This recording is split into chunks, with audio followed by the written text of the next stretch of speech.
Welcome back to Redzone In the Lab podcast. I am Deuce, and this is our Wednesday show. Move to Thursday. That 2 hour mountain time is different. Like, let me tell you, it had me down for like 2 days. I just didn't understand why. I don't get on no treadmill, so why should the air affect me? But it obviously did. So, but we back in effect. We back. I asked an interesting question on Twitter not too long ago. So that's what me, Souf, and Ken gonna open up the show with. After this, I can't wait to hear what their trigger word is right after this.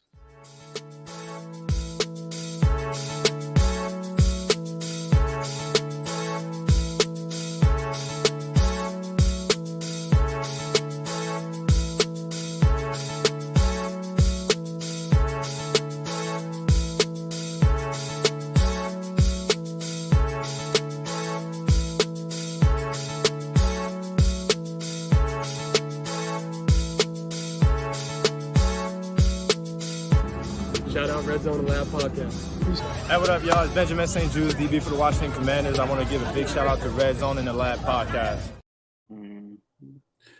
Welcome back. Souf, Ken, how you feeling, buddy? I'm doing good. How about you, Souf? You know, I'm good. I'm well rested. Just woke up from this little power nap, ready to go. I love power naps, man. I take them every day. Hey, Try to. I try to tell people, man, that's what keeps you feeling nice. All right, so look, I asked an interesting question on Twitter. And what's up, Cody? We'll start with you, Ken. And Ken, you answered the question. So you were asleep, so you probably didn't even see it yet. Ken, yeah, but I was being sarcastic about that. This was the question. Hold on, let me find it. This was the question. This is the question I asked. What are Commanders fans' trigger words or phrases? And I went first, and I said Pay Chase Young.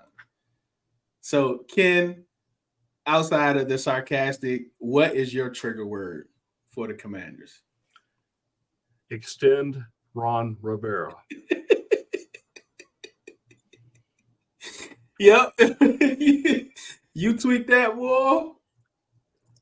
It's gonna be war. If I was to put that out on Twitter before you asked this question, I would probably lose a couple hundred followers, maybe more.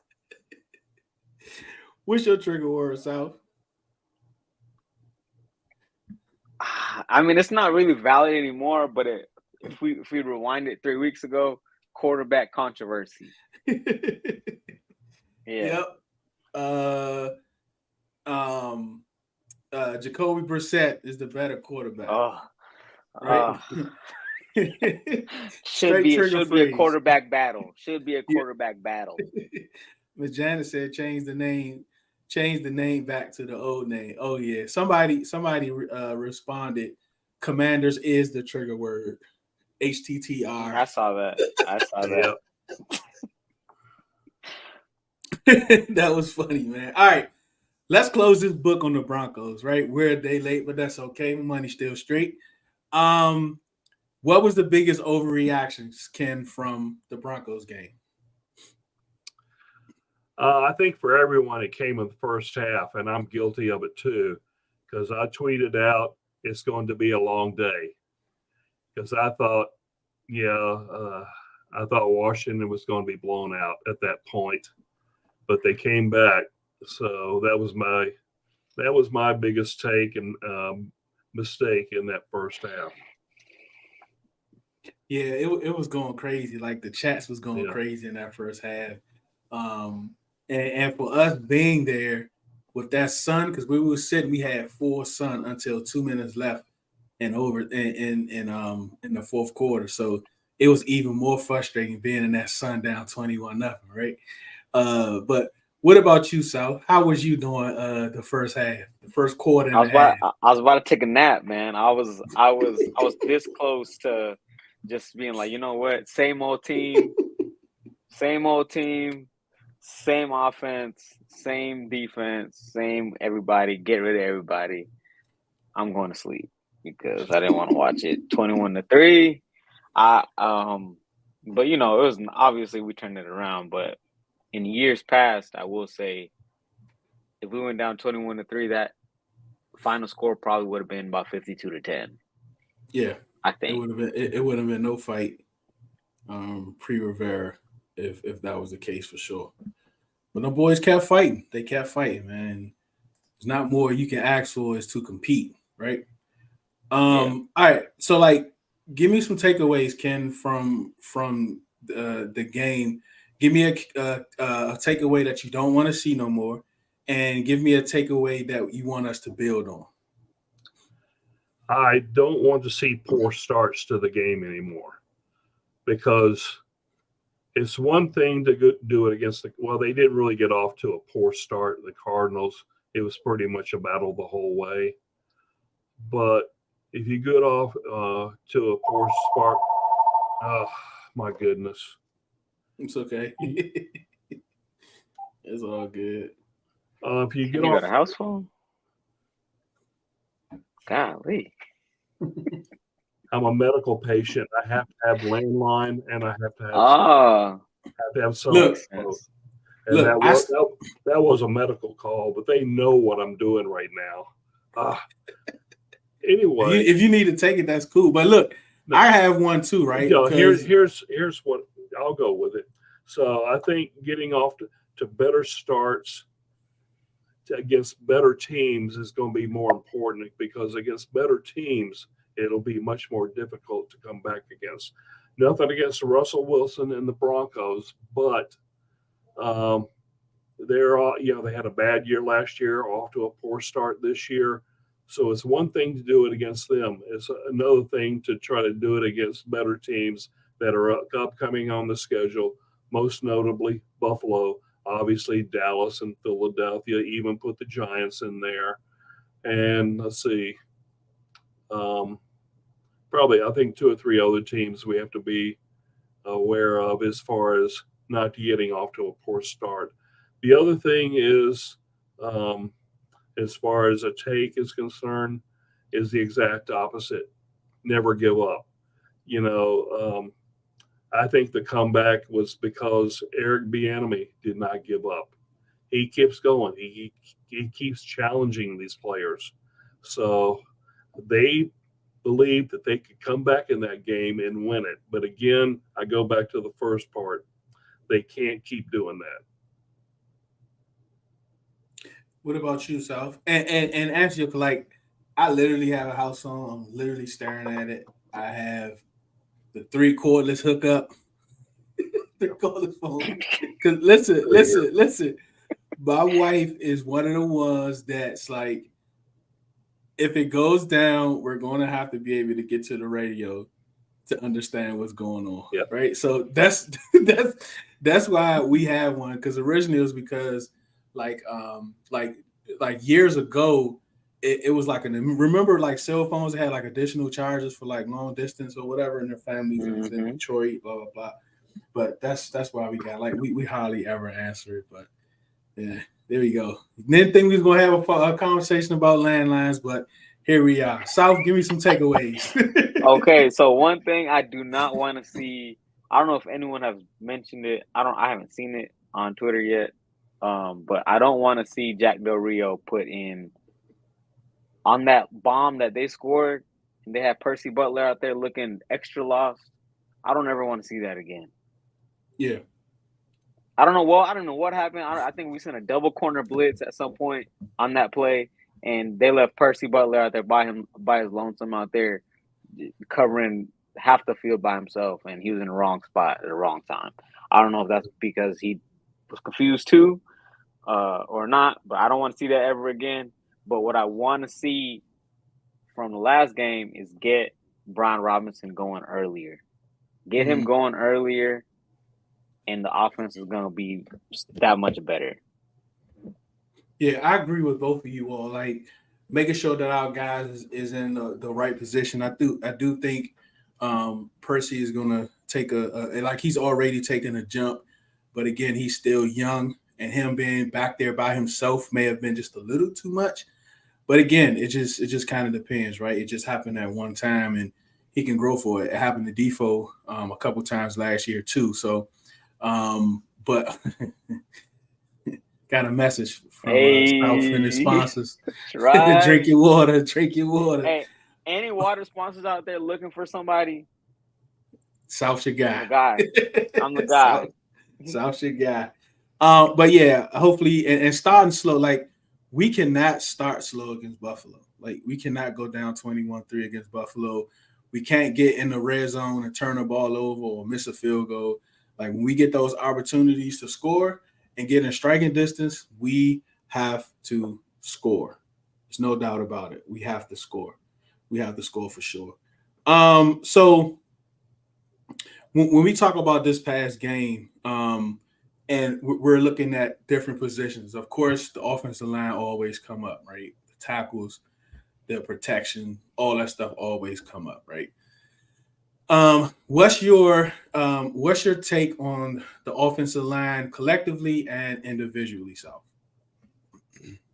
Collectively, I think they get too much flack from the fan base. I don't know why it's a constant struggle. Like, I think the issue is with the fan base, with the offensive line, is when we get beat, we give a sack. Yeah. There's not an in-between where they're playing decent and it's okay. It's whenever Leno I guess I got to bring him up. If Leno gets beat, it's a sack, like automatic sack, or it's an automatic, like 1 second, he's in the backfield, Sam's got to maneuver and get out. But other than those plays where he's like deliberately beat, he's fine. Same thing with the rest of the line. And I think the O-line's playing. I think they played better last week than they played the week before. And I think they're just, I said this last week on here, we got 4 new starters. It's going to take a little bit. It's going to take some games for them to be comfortable with each other. So I think they'll get better throughout the season. What about you, Ken? Well, when I looked at the PFF scores on Monday, Sadiq Charles had a grade of 82.9. I think a lot of us knew that he did have a good game. He was good on lead blocking, good in pass protection. So he was pretty solid. Nick Gates had a really good game as well. The PFF score doesn't show it, but I know some people have a problem with those scores. Some don't. I'm kind of neutral on it because I believe analytics do have a place in the game, and I think it needs to be heavily emphasized. But he had a better game than week 1. To me, that's one of the keys because the center's kind of the quarterback of the line and calls out schemes, as they're at the line. Sam Cosme is really fitting into his position at right guard. If you had to have the weak link right now, it's Andrew Wiley. I think given time, I hope he fits into this offense and he stands out more and more.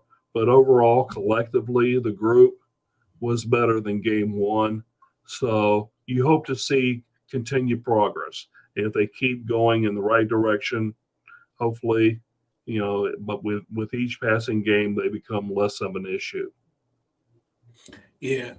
And like without tackles, like we don't have tackles that you can have out there on islands on multiple pass plays in a row. We just don't.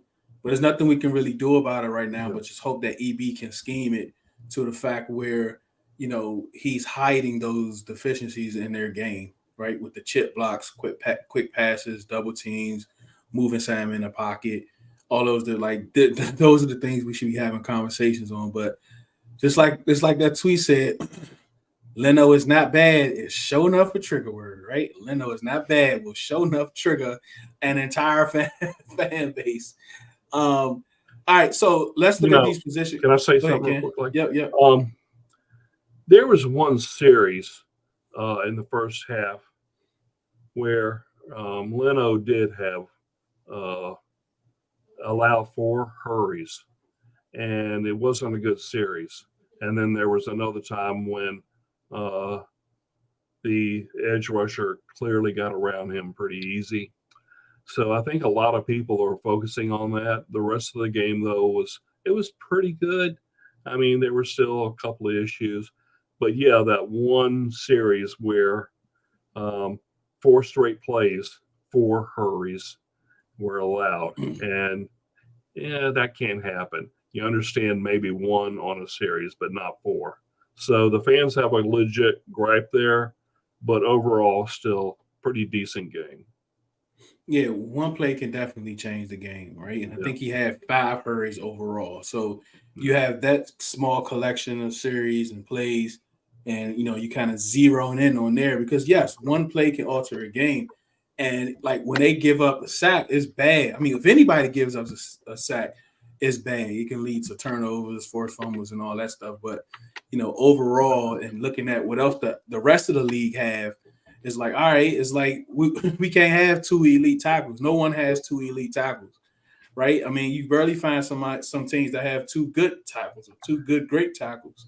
It's just not something that grows on the trees. You know what I mean? So when we think of position grades, let's grade the O-line as a whole. South, what do you have from the Broncos game? I'm gonna give them a B minus. They got B-Rob going late. And I gotta give a shout out to the screen game because me. Last year we could not run a screen to save our lives. We ran a screen. Andrew Norwell was behind the running back or behind Curtis Samuel or whoever was running the screen. He couldn't get out in front. This year it seems like them fellas are moving and they're in the right spot at the right time. So I got to give them a B minus. Where you at, Ken? I almost want to agree. On Hogs Haven this week, I gave the line a C+. A quarter and a half, they struggled a bit. Now, from there on, they scored a ton of points. So you have to give them a pretty good grade. If you twist my arm enough, I could go B minus as well. But I'm going to stick with the C+. I want to see a better start to the game. So that's where I put it, C+. What's up, Super Chef? Appreciate you stopping by. Yeah, that's where I am around, C plus B minus range. They did get Gibby going. They was good on a few screenplays, which we haven't seen probably since Chris Thompson, maybe. Hey, don't call him Gibby no more. He said he doesn't want to be called Gibby no more. Oh, yeah, that's right. Look, I need him to break away some more of those. Right now he's still Gibby. So until he shows some consistency, he gonna be called Gibby. It's like I tell Jamin Davis, like at practice, I need you. You can't go with the half jersey showing your abs until you play better. Like you gotta tuck your jersey. Oh man. All right. Let's go to the other side of the ball. Defensive line as a whole. Let's go with you, Souf. A. Gotta give them boys an A. 7 sacks. I don't know if all of them were D linemen sacks though, but as a unit, gotta give them an A. Wreaking havoc. Daron Payne. I mean, going crazy. Sweat, nasty. Chase back, 1.5 sacks. Although I was kind of the one thing about Chase when he came back is I didn't know if he was going to freelance. I think he kind of did at some point, but everybody else covered it up, so I don't know for sure. And then obviously, John Allen, Hile, James Smith-Williams, even. Mm-hmm. Everybody's out there balling. A. Yeah, what you got, Ken? I'm going to go with either a B or B plus. So give me a minute for that. I mean, they didn't get to Russell Wilson for quite a while to start the game. And the offensive line for Denver was eating them up early on and put Washington in a pretty big hole. So I can't sit here and say A plus or anything like that. I mean, we would love to always give this D line their due, and I certainly would love to do that here. Love to do it every game, but I'm going to go B plus because they finished strongly and had a great second half. That one series where Deron Payne literally dominated their offensive line. I mean, he had a sack, he had a hurry, and then he had a batted pass. And That was crazy, man. Yeah, it was. I couldn't believe that. I mean, for one man to shut down an entire team for an entire series, that was impressive. So that's why I'm going to raise it to a B plus because that was a part of the turning point in the second half that propelled the team to victory. So B plus, and that's a good grade. That's a good grade. Oh yeah, most definitely. They sure enough balled out. And another surprise is Abdullah Anderson. Like he's playing really well. He's playing really well. So he's playing good. I want to see some more from Ridgeway. Want to see some more impact plays from Ridgeway. But overall, these guys is playing pretty good. Also, Casey Toohill, he's playing good. I think we talked about Casey last week. He had another solid game. So, yeah, man, this D line is deep, and they are definitely playing some good ball. I guess let's go ahead and get the linebackers out the way. What you got, Ken?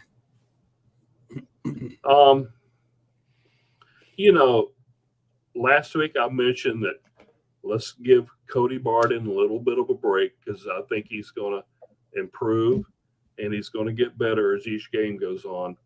Well, yes, he had a 39 rating last week. And this week he's up to 53, 54. So that's an improvement. And he had 10 tackles.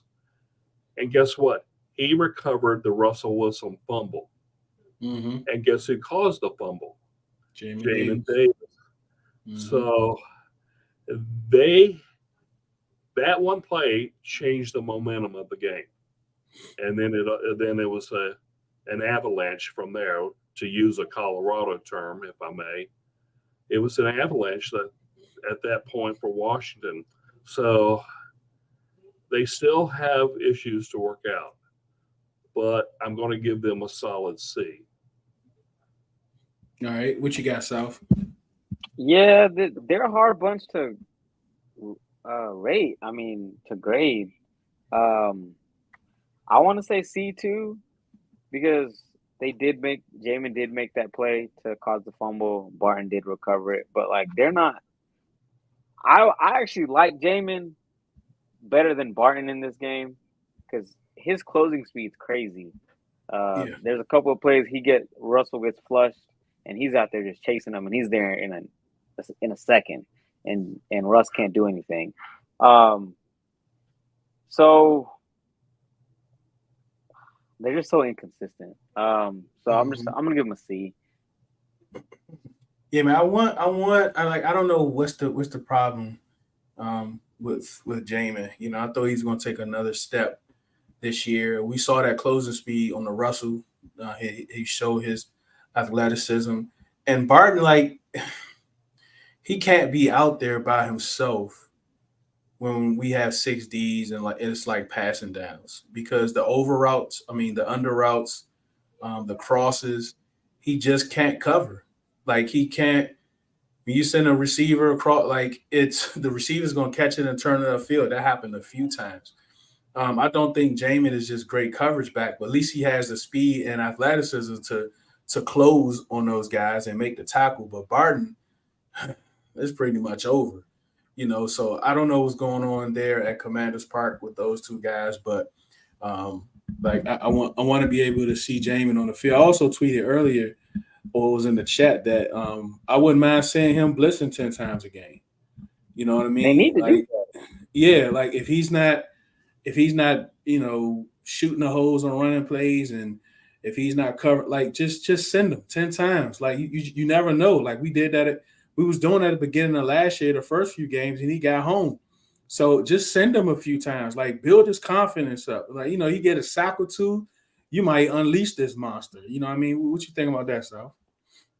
I like it. To me, you remember when we had Zach Brown Mm-hmm. and we played Seattle, and Russell was there, and we basically blitzed Zach Brown every play, and he was just in the backfield every play, just chasing Russ every play, made him super uncomfortable. I feel like Jamin at this point in his career, he's a run and chase linebacker. Mm-hmm. Like you tell him to go get ball, and he's gonna go.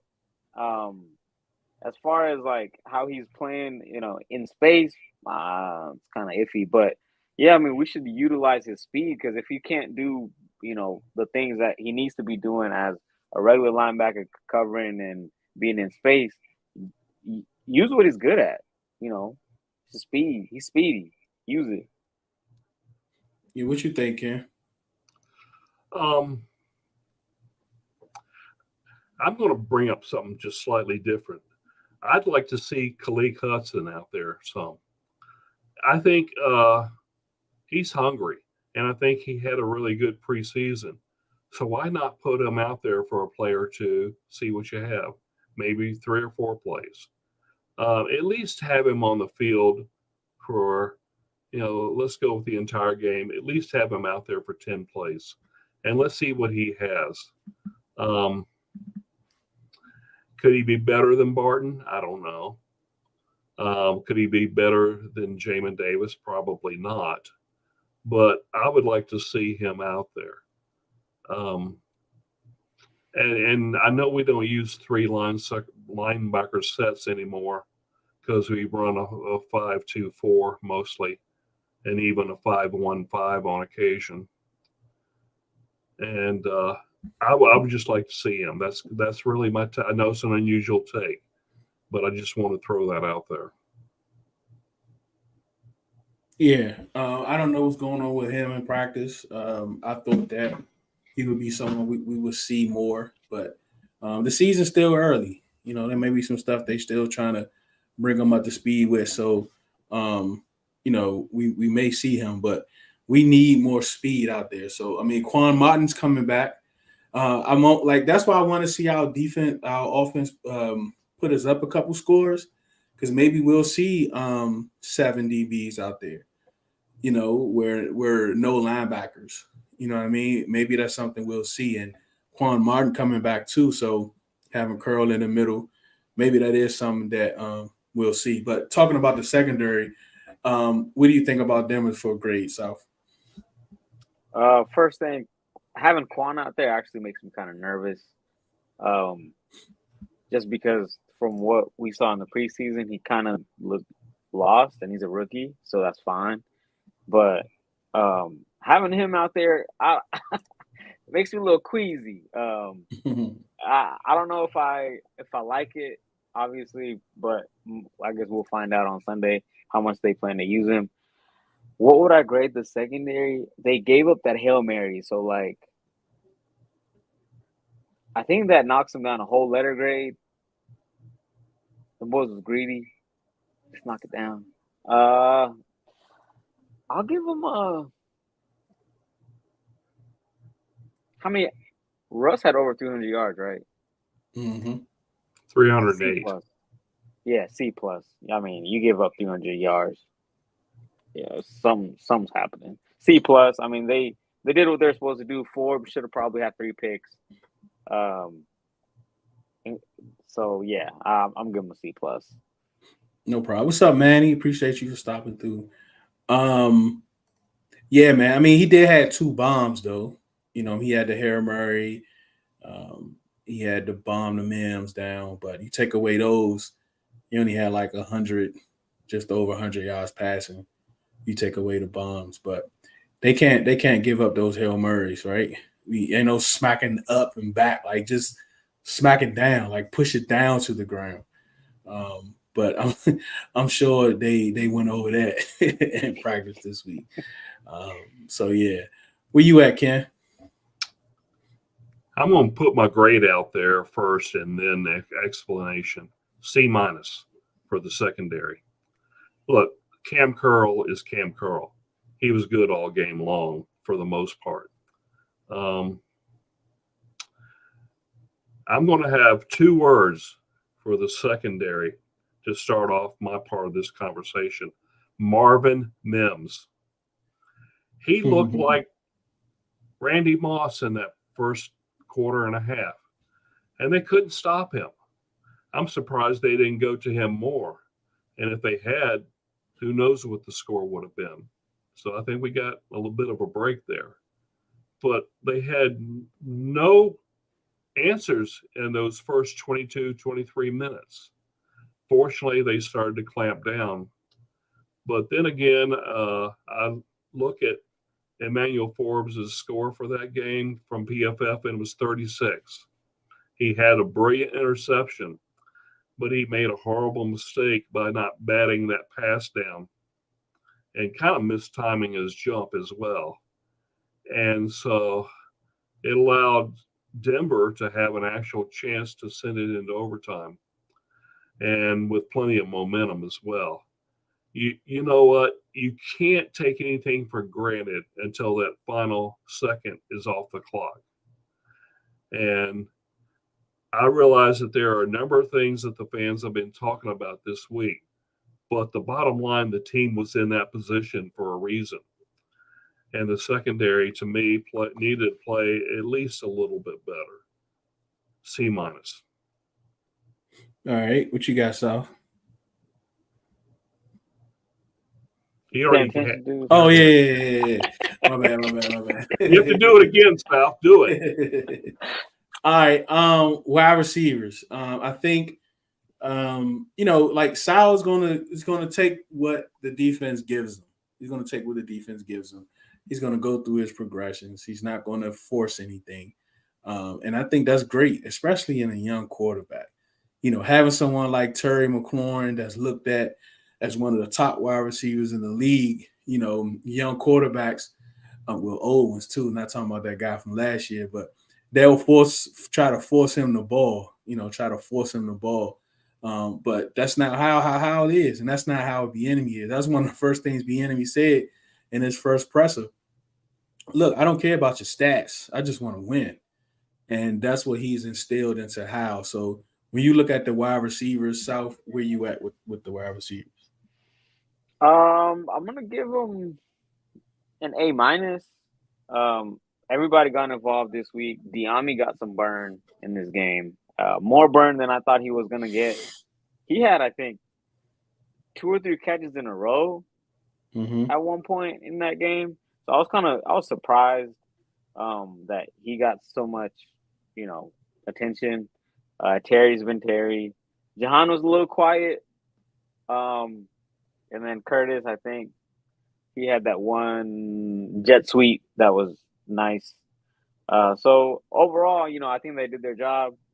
I want somebody to dominate. I know Terry did his thing, but and I know you said Eric Bieniemy's throwing to whoever, drawing up plays, and then Sam's throwing whoever's open. But I'm looking for. I need one of these weeks where I'm just like, yeah, so you can't stop it. And we haven't seen it yet. Hopefully it's coming. But yeah. Yeah. What you think? Where you at, Ken? Well, a stat that really stood out to me was that 10 players had at least 1 catch in that game, and 9 players at least had 2 or more catches. That's definitely the definition of spreading it around. That being said, I'm going to grade this group this week collectively with all those receivers, including the running backs that caught passes and the tight ends that caught passes. Now, I'll grade them individually if you want me to, but for all those that had pass receptions collectively, I'm going to go with Souf with A-. I would like to see a little bit more yardage from the group as a whole, especially the wide receivers. But you can't argue with the success of the screen passes in that game, the short passes, and the overall impact that it had, but also the impact that it did have on the wide receivers. And I've got to give a shout out, and I think all fans, have done this, and that's the pass from Sam Howell to Terry McLaurin for that touchdown. That thing was it was the most beautiful pass that I've seen in a number of years in Washington. Well, this was actually Denver, but for Washington. I mean, you had about 1.5 yard margin of error in that window. That was a great throw. And he put it only where it would go above the closing safety, the corner, and the other safety, the free safety that ran along with the play. That's about the only place he could put it, and it was right there. And of course, Terry McLaurin's going to come down with a catch. And they talked earlier in the week about, Terry McLaurin talked about getting Sam to trust him more in tight areas. Well, if that's a play that's going to help, it's going to be that one because it produced 6 points. So A- with especially that one special play. Yeah. I mean, that throw to Bates too. Like that was a down. Yeah. Yeah. He put that thing in a bucket, man. He put that thing in a bucket. That was a great throw, man. That was a great throw. Let's talk about the quarterback, Sam Howell. Where are you grading him, Ken?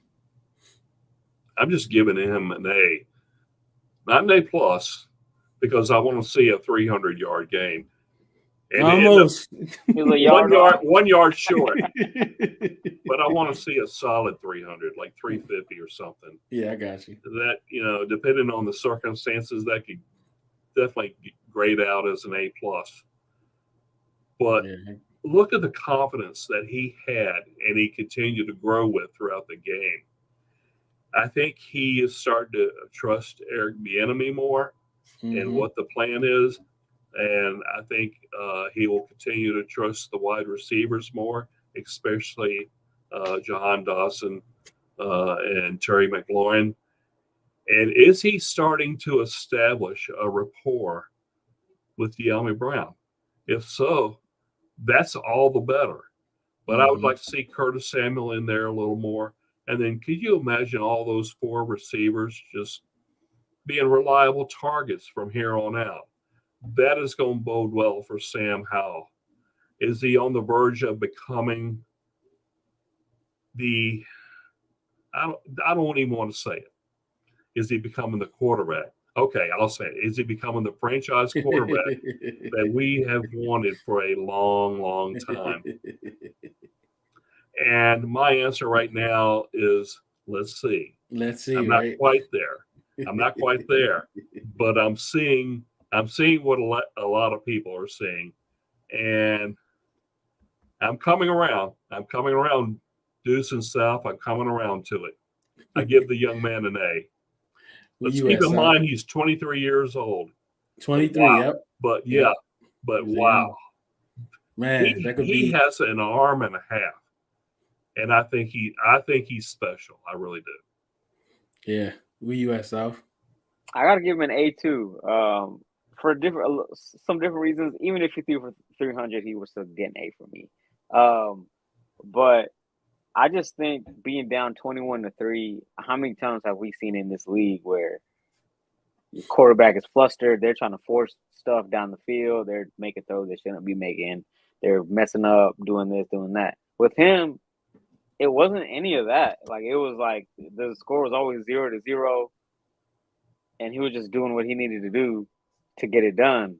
And I don't know, I haven't seen it in a very long time, probably not since Kurt. I hate to bring him up, but Kurt, probably not since Kirk, and we've had a plethora of guys come through here. Sure. Yeah, and A, man, he did what he had to do. He made the throws he needed to make, and that a lot of quarterbacks in the league can't make. And like you guys alluded to, he's young. It's his third start in the league, and he was out there looking kind of seasoned. So I got to give him an A. All right, yeah.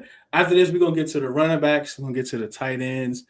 We're gonna do some players of the game from Denver, and then we're gonna do some predictions with the Bills this Sunday. Ken kind of hinted he's gonna drop his score prediction on Redzone In the Lab podcast, so we can't wait to see that. So right after this, What's going on? This is Steve from Command This Podcast. You can watch our show on YouTube, or you can catch it anywhere you get any of your audio podcast platforms. Apple, Google, Spotify, iHeart, it doesn't matter. We're on there. Peace and hail. all right, tight ends.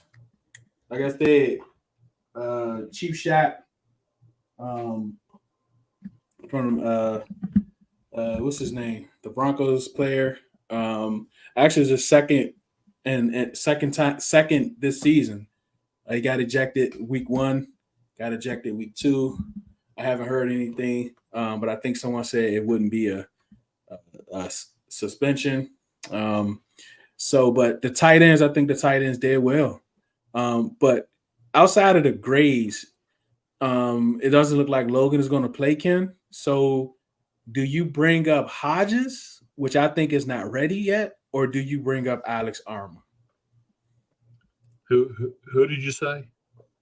Hodges, Curtis Hodges, what I don't think is ready yet, or Alex Armour, the fullback tight end. Which one of those guys you bring up from the practice squad if Logan doesn't play? Without really having much information to go on, because we don't know how either one is looking in practice. Yeah. You have to go on the preseason. So I would say that you bring up Alex Armour only because what we saw in the preseason, he looked really good. Yeah. But Curtis Hodges, I still am baffled by why he's struggling because last year it looked like he was starting to come along, and but then all of a sudden there was a brick wall there where he stopped developing, and this year we didn't see it. I didn't think he would be on the roster.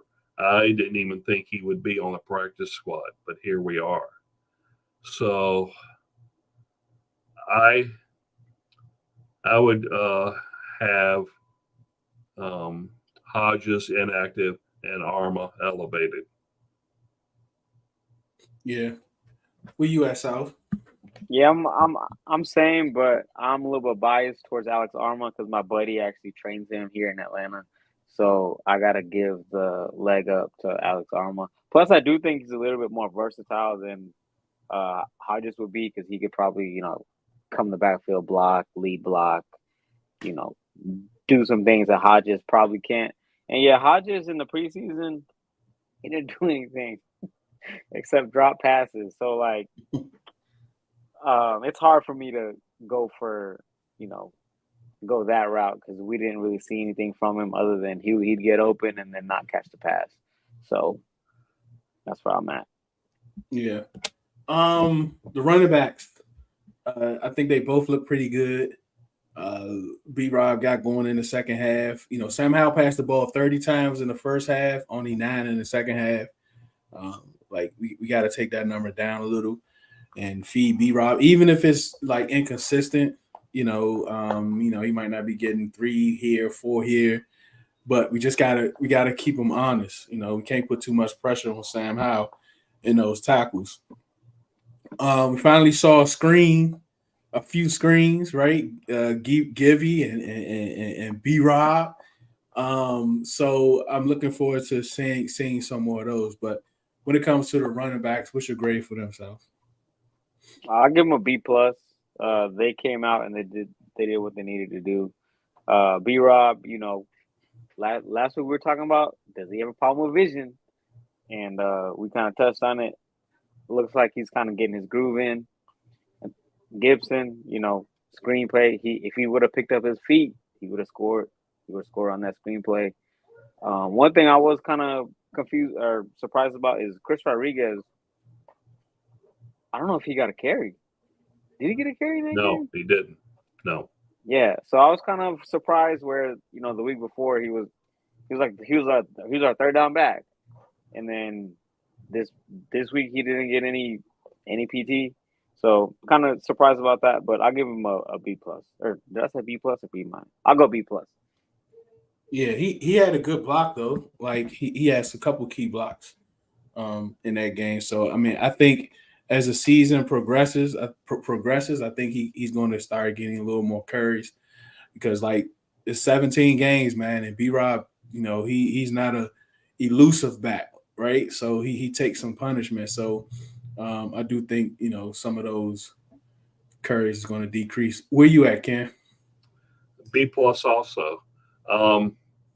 It might have gone up to A minus if B-Rob had 100 yards rushing. He had 87.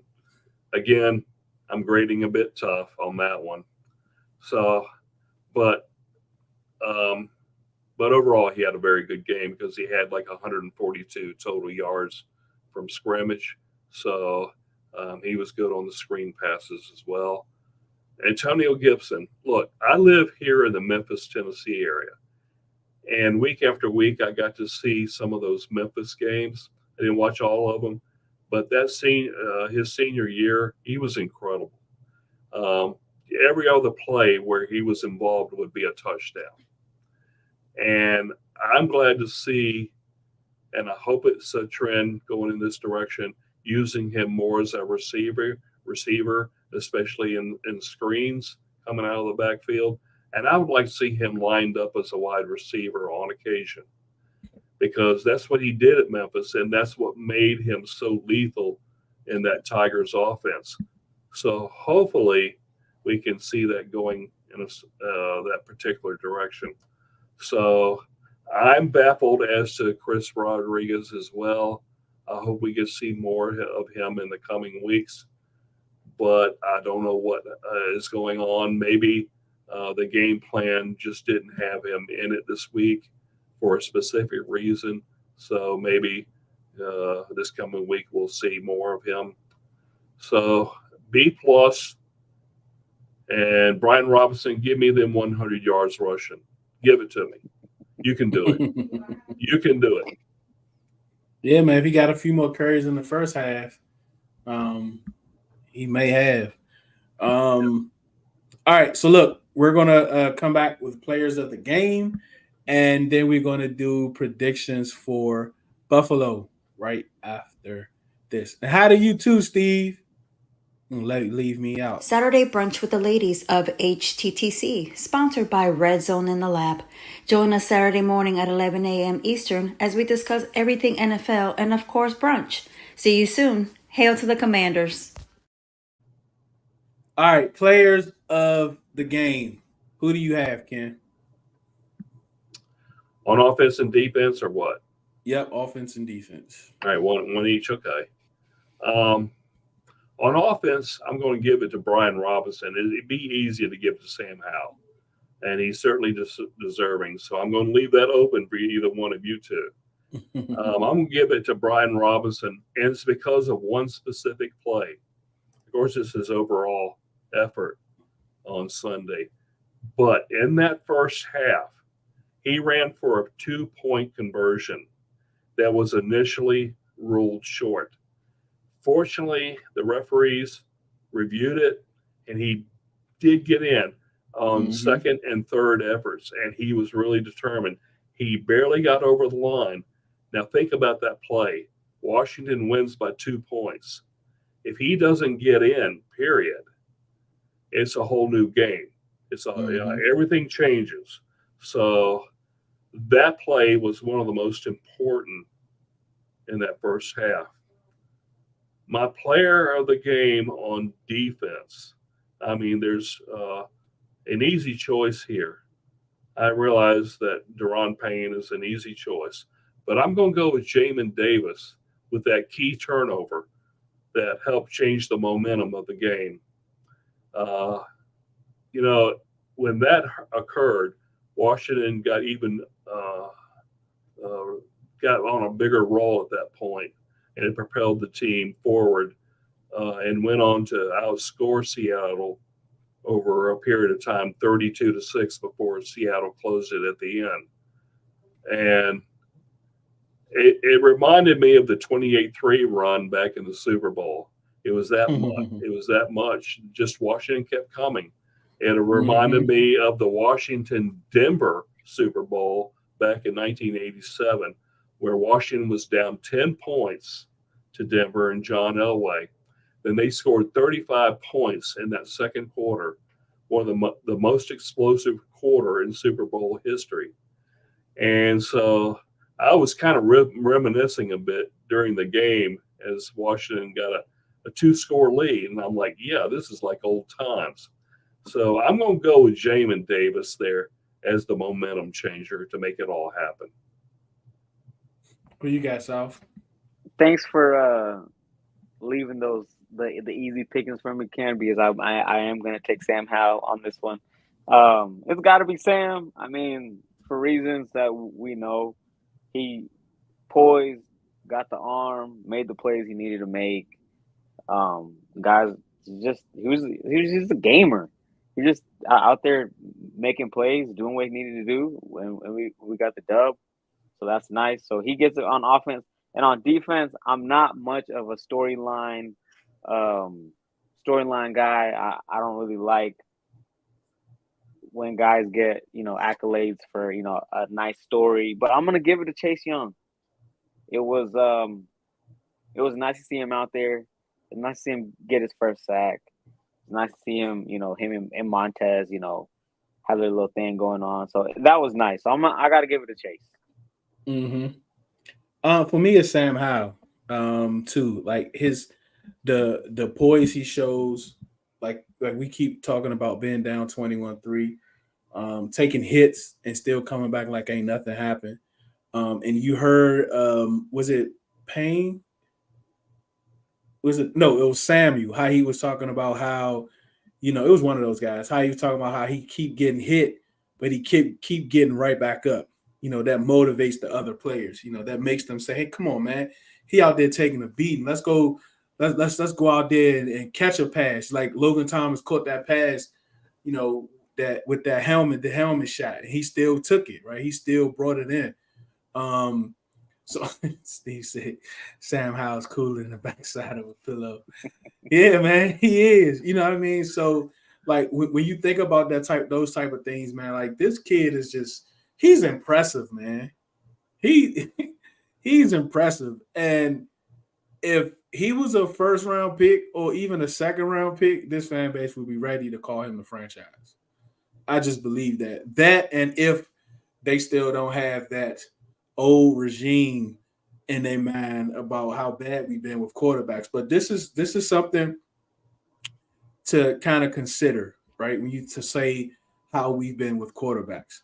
Sam Howell is the first quarterback and I'm talking about before Jason Campbell, before like Schuler, like Ramsey, like before all of those people where everyone is on board with the pick. Everyone was on board with this pick. It wasn't no owner coming down saying he want this guy and the GM wanted this guy. He's not taking a quarterback in the first and then turning around taking another one in the third because you really didn't want the guy in the first. It's not about, not one win. Like he's literally the first quarterback in decades where everyone was on board with picking. And I think that definitely matters when it comes to your decision in your mind when you're like, I ain't ready. But yeah, man, remember Kirk would hang his head for multiple series after throwing a pick, sign puts it behind him. And look, he does. Like, yeah, Kirk. That dude, Kirk, man. Patriot Clips, appreciate you for joining, man. Appreciate you. And he earned it. He did. Like you all knew, like in the beginning, I just don't believe you can have a true quarterback competition in the NFL no more. I just don't. Because of the way the rules change. You barely hit in practice. They don't go full speed. They don't play in preseason games no more. So, but he did. Like he did everything so no one can say, oh, nah, we may need to try Jacoby. You know what I'm saying? He actually did everything that he was supposed to do. So I'm glad, man. Like, Steve said, if he was a first round pick, it probably would have been a little more contentious. But he wasn't, right? He's a 5th round pick that everyone loves, and everyone's, oh Hey, yeah, Deuce, cool, let's get him. Yeah, Ken. I want to go back a little ways. The seeds for Sam Howell and where he is today was planted last January. Yeah. Taylor Heineke was supposed to start that. 50 cents. 50 cents, Ken. 50 cents in the hive jar. We can't say that name without depositing 50 cents. And I'll tell you how I'm going to pay for that. And you'll like it. I'll tell you. But I'll say it again, make it $1. Taylor Heineke last January, when he was expected to start that final game, said to the coaches, start this young guy, Sam Howell. You won't regret it. He's going to be good. So find out what you have now. To me, that was the point where he started making the march toward being the franchise guy. Yes, I'll use that word again, but so be it. And time will tell if he is the franchise guy. And again, I have a good feeling. But that's where the seeds were planted. So thanks to that young man down now in Atlanta, I'll keep it at $1. And for really making a courageous move at the end of the season and being not selfish and giving Sam Howell that chance. Yeah, which the coaches should have made and understood that, but that's a whole different conversation. Yeah, man, Trail say he's playing above his expectations, and y'all know how much Trail loves Sam Howell. We sure do. And like Cody said, like he's not gonna be perfect, but he's not making those mistakes we've seen from the last 5+ years. He's easy to like, and I'm not sitting on pins and needles watching the weekend. That's true. Like I'm really like when you watch this kid play, it's not like, oh man, what is he about to do? What is he about to do? He's making all of the right plays thus far. All right, before we get out of here, let's get into these projections. I'm going to go first. I have the Commanders at 22-18. I think we put points up on the board. I think it's a good game. Both teams have strong defenses. I think the enemy hits the ground a little bit more in the first half. I think we take a screen to the house. I'm looking for Samuel to take a screen to the house, a wide receiver screen to the house. And like for my player that I'm looking to have the breakout is Curtis Samuel. Like I think he's going to have a great game this week. I really do. But that's my prediction. Souf, where you at? I peeped the weather, so I think the weather is going to be kind of a factor in this game. Mm-hmm. So I'm going to go 23-10 us.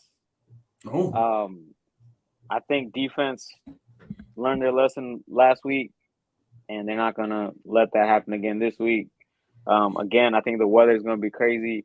I don't know how good the Bills' running game is. I don't know if they can run the ball really. So based on that, I'm going to go 23-10. And my breakout player this game is going to be Cole Turner. All right. Who you got? So, Ken?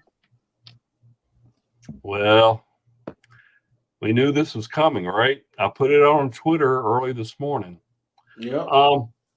But I had two scenarios. The first scenario the second scenario I had is if Washington gets off to a poor start against Buffalo, it's not going to be good.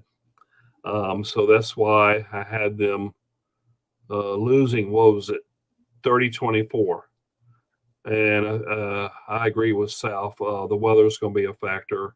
Tropical storm Ophelia is going to have the potential to drop about 3 to as much as 6 or 7 inches of rain, depending on the track of the storm. If it's more to the east, there'll be less rain. More to the west, there'll be more rain. And I'm speaking as a meteorologist here, so trust me. But the other prediction that I had was Washington winning by 31-27. And I said that they had to get off to a quick start to make that happen. But I'm going to go with Washington winning, but not by that score because of the weather. And I'm going to lower it to 27-21 in favor of Washington. I think the weather is going to affect them, but they know that field. They know how to play there. They already played in the rain there in the first game of the season. So I think they're going to be prepared for that, whereas Buffalo, they're not. So 27-21, the good guys. All right, there you have it. Jay says 26-20, and we rise the wave of momentum to Philly week 4. That'd be crazy going into Philly 3-0. And if they pull off the victory 3-0, I would love that. That'd be a lot of momentum. All right, any last words, Ken? Well, I forgot to mention my breakout player. Okay. I'm going to go with Souf, and because that was going to be mine, but I'm not going to stray from it. That's Cole Turner. I'm going to give him 5 catches in that weather for 63 yards, and I'm going to give him 2 touchdowns. I'm going to give him two of the 3 touchdowns, and I'm predicting 2 Joey Sly field goals. And so my second breakout player, Cam Cheeseman, having a good game snapping. Jesus Christ. My goodness. Cam Cheeseman. But closing thoughts, my goodness. This team has brought everyone back, or at least close to it. They have another sellout. I realize that Bill's Mafia travels well, and there are going to be some fans there, but from the tickets that have been sold thus far, they said it was 60-40 in favor of Washington a few months ago, but they reserved 10,000 more tickets that were sold, I guess, in the last week or two, and all of them went to Commanders fans, so maybe a 70-30 split, which would be pretty good.